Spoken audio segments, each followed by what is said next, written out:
Hello दोस्तों, आप देख रहे हैं उत्सव आईक्यू। आज जितने भी इंपॉर्टेंट खबरें थी उसका हम लोग एमसीक्यू फॉर्म में देखेंगे। तो चलिए शुरू करते हैं। आज का ये पहला क्वेश्चन।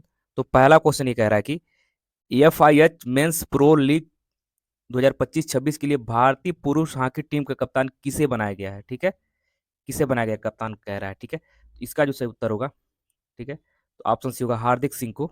हार्दिक सिंह को भारतीय एफआईएच मेंस प्रो लीग के कप्तान बनाया गया है। ठीक है, चलिए नेक्स्ट क्वेश्चन देखते हैं। नेक्स्ट क्वेश्चन, इसमें थोड़ा सा कुछ फैक्ट जोड़े हैं जो आपके आगामी एग्जाम के लिए महत्वपूर्ण है। तो चलिए इसको देखते हैं। इसमें कह रहा है राष्ट्रीय आंदोलन की महत्वपूर्ण घटना है, जिसमें 1904 में भारतीय विश्वविद्यालय अधिनियम पारित किया गया। ठीक है, 1905 में बंगाल विभाजन हुआ था।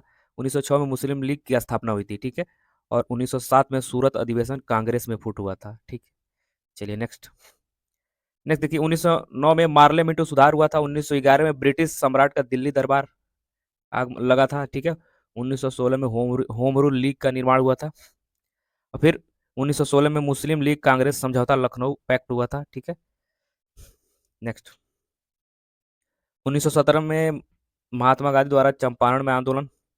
1919 रॉलेट अधिनियम। 1919 में जलियांवाला बाग हत्याकांड।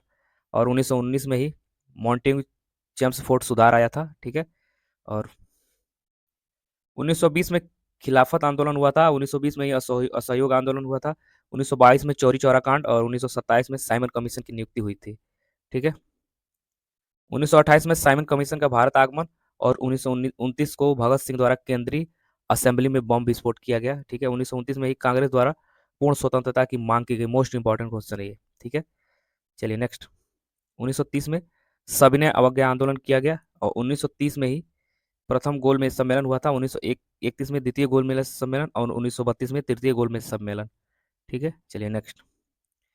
नेक्स्ट कह रहा है कि 1932 में सांप्रदायिक निर्वाचन प्रणाली की घोषणा। 1932 में पूना पैक्ट। 1942 में भारत छोड़ो आंदोलन। ठीक है, नेक्स्ट कह रहा है कि 1942 में क्रिप्स मिशन का आगमन हुआ था। और नेक्स्ट 1943 में आजाद हिंद फौज की स्थापना हुई थी। ठीक है, नेक्स्ट कह रहा है कि 1946 में कैबिनेट मिशन भारत आया था, आगमन हुआ था। और 1946 में ही भारतीय संविधान सभा का निर्वाचन हुआ था। और फिर 1946 में अंतरिम सरकार की स्थापना हुई थी। 1947 में भारत के विभाजन के लिए वेट माउंट बेटन योजना शुरू किया गया था। ठीक है,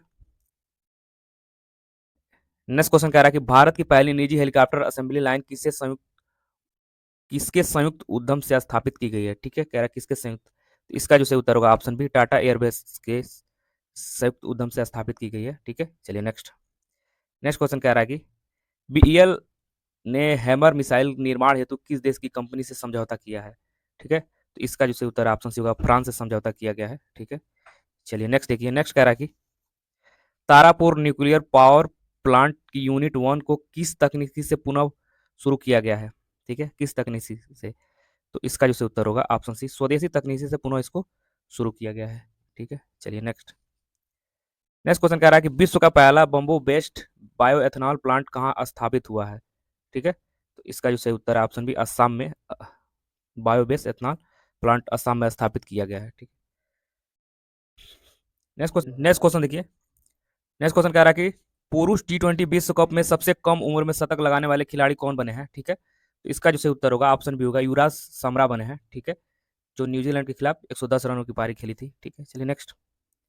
नेक्स्ट क्वेश्चन कह रहा है कि 52वें G7 समिट 2026 की अध्यक्षता कौन करेगा। ठीक है, तो इसका जो सही उत्तर है ऑप्शन सी होगा, फ्रांस के द्वारा ये 52वें G7 समिट की अध्यक्षता किया जाएगा। ठीक है, चलिए नेक्स्ट।